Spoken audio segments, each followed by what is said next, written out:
Introducing the Skyflow, a HOKA shoe that's not like hokey. Sorry, yeah, that sounded wrong. Let's try it again. Introducing the Skyflow, a HOKA shoe that's not so HOKA-esque. I've done a few easy runs in it, I've done a few workouts in it, and I think it's unique. So here's my full review. So HOKA released the Skyflow in July, and it's part of a huge canon of new sneaker lines that they've been launching this year. On top of continuing their shoe lines like the Clifton, the Bondi, and the Mach, they've also released a new weird cast of characters. Who are you people? So first there was this super odd racing shoe with the corduroy-like upper, the Cielo X1, and then a massively powerful super trainer, the Weartest. And now they've come out with a shoe that, in my opinion, is nothing like HOKA's ever done. The Skyflow is a training shoe. Okay, so no carbon plate, no PEBA foam, but it feels nothing like HOKA's other flagship training shoe, the Clifton. So if you're used to the Clifton, if you've worn it before, and really if you've worn most other HOKA shoes, you've gotten used to their big, bulky, but lightweight slab of foam that's soft and that absorbs your landing kind of like a marshmallow. It's a feeling that some runners like and others don't. Now, the Skyflow doesn't have that. It's a whole lot firmer. In fact, if I blindfold myself and run in a Skyflow, I would guess that it's a shoe of another brand, like maybe Saucony or On. And why is that? Turns out the Skyflow is built different. In some ways, it's HOKA through and through. It has the company's classic tech, like the active foot frame, which is a heel cradle that helps prevent side-to-side motion, and also a meta rocker profile that encourages forward movement. And then it has a nice, thoughtful outsole with a podular design that's made to maximize grip, but also minimize extra material and weight. What makes the Skyflow different is the midsole. Instead of having a big, light chunk of marshmallow foam like the Clifton, which HOKA calls EVA compression molded foam, the Skyflow has a slab of light and responsive supercritical foam, kind of like you'd see in HOKA's faster workout shoes, like the Mach or the Mach X2. And that's why the Skyflow is different. It's a training shoe, but with fast and responsive foam. So naturally, the result is a training shoe that's a little bit more firm and responsive than the Clifton. In fact, I'd say a better comparison for the Skyflow is actually the Weartest, but maybe without a carbon plate. It almost made me wonder, should I work out in this shoe? HOKA calls it everyday miles elevated, so I thought, all right, we'll see about that. On to the wear test.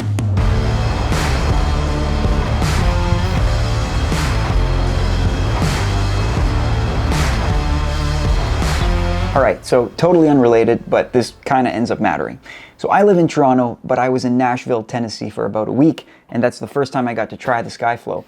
I didn't know the running landscape there, so on the first day, I left my resort and tried to find a type of running route, and the best thing I found was a shopping mall nearby that had a really big parking lot, and that's where I ran. So the good thing was that we were in America, and a classic shopping mall in America takes about 2 miles to circumvent. The run was okay, but I didn't really get to work out in the shoes that day. Failed wear test. Take 2.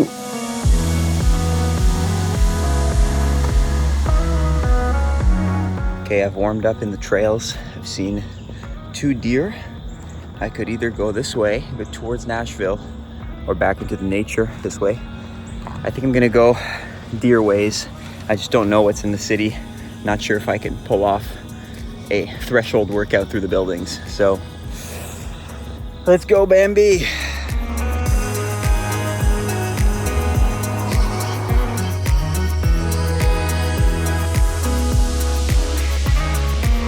Okay, so this was the hardest way to get a workout in. Nashville is not necessarily a running city. I hate Ubering to places just to run, but anyway, we got her done. I had about 90 minutes to do this. Got there, I warmed up 3 by 8 minutes, averaged around 3:05, 3:06, which actually was a bit faster than goal pace. Okay, let's talk about the shoes. They actually held up pretty well. Skyflow is not a workout shoe. It's not like a super trainer, but it held up well because it didn't collapse like HOKA shoes tend to. Like, it wasn't soft like the Clifton. I like the Clifton because it's lightweight and it's comfortable, but it's not hard. Like, it doesn't bounce off the ground. This one kind of did. This one was pretty nice. Like, I actually felt like it held my weight and it didn't like collapse under my foot, which was pretty good. And I mean, if it can carry me at 3:05 pace for threshold workout, that's solid. It doesn't feel like a HOKA shoe. I think like that's my main feedback. It doesn't feel like a HOKA shoe. It's harder, it has a bit more structure to it. Almost feels like a stability shoe, but not in a bad way. So, and the thing too is like these bigger shoes sometimes feel like they pull you back onto your heel. This one wasn't that way. It was like form-fitting and encouraged like a mid-foot landing. So I'm happy with it. It's a good shoe. Okay, I think my Uber's here, so gotta go. Okay, so since that frantic workout, I've had the time to run in it a couple more times and think about this shoe. A couple other takeaways here. I realized that I really like the active heel tech. So I tend to like have my feet move from side to side a little bit. Like if you watch me run from behind, sometimes you'll see a leg kind of flail. I find that this shoe helps prevent that. In fact, I was having a little shin issue even on the first day of wearing them, and this seemed to quiet it down. So I do like that the Skyflow seems to help your feet stay on the front back plane and not the side plane. So that was nice. Weight-wise, I find it kind of heavy. Like when you compare it to the Clifton, there is quite a bit of a difference. But I think HOKA can get away with a 10-ounce training shoe, especially an elevated training shoe, because so many super shoes and even trainers eclipse that now and are actually like quite a bit heavier. So compared to some of the other shoes out there, including its competitors, it's not so bad. The stack height on paper looks pretty tall for a training shoe. 40 millimeters usually would be reserved for, say, a super trainer or even a racing shoe. But maybe because of the supercritical foam, I don't have that unsteadiness feeling when I put them on and run in them.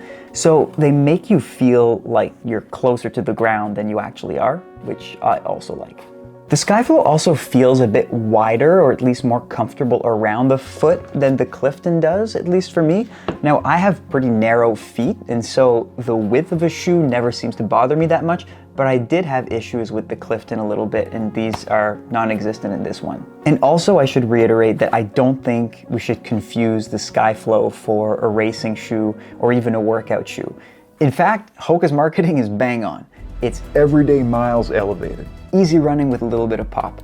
Not workout miles, not racing miles. Just a good shoe for an easy run with a little bit of bounce. Now, as I was running in this shoe, I couldn't help but wonder, like, where does it fit inside of HOKA's line of shoes?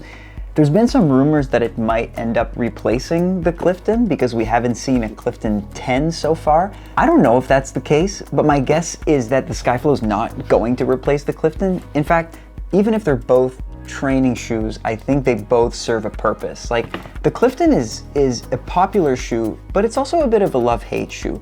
A lot of people, I think, find it a little bit too soft. And for those people who like the HOKA brand and who like maybe how the shoe feels around their foot, but don't like how soft it might be, like, the Skyflow is kind of an alternative, a right alternative for them. I could even see someone alternating the Clifton and the Skyflow as their two daily trainers. But if you're looking to buy just one shoe and you're deciding between the Skyflow and the Clifton and a bunch of other different pairs, is the Skyflow worth the buy? That's the question. If you're looking for a super trainer with a little bit of pop from a carbon plate or like bona fide PIBA foam, this isn't for you. This is one gear slower than, say, your Weartest and competitors. And if you like the traditional cushioning and foam of a HOKA shoe, stick with the Clifton. This also isn't for you. This might remind you of shoes of other brands. But if you're looking for a slightly luxurious training shoe that bounces well off the ground, that has a lot of support, and that still has some of that HOKA feeling in the heel and in the rocker profile, this is kind of a great option. I'm glad I have it. It's gonna keep being an easy running shoe for me, and honestly, just kudos to HOKA for launching a new shoe and somewhat nailing it off the bat. And yet, the Skyflow was just the second coolest running shoe I interacted with all week. Here's number one. This Air Jordan made of chocolate mousse. Excellent presentation, drip was off the charts, but honestly the outsole kind of fell apart and the carbon plate was non-existent. 10 out of 10 dessert, 2 out of 10 footwear.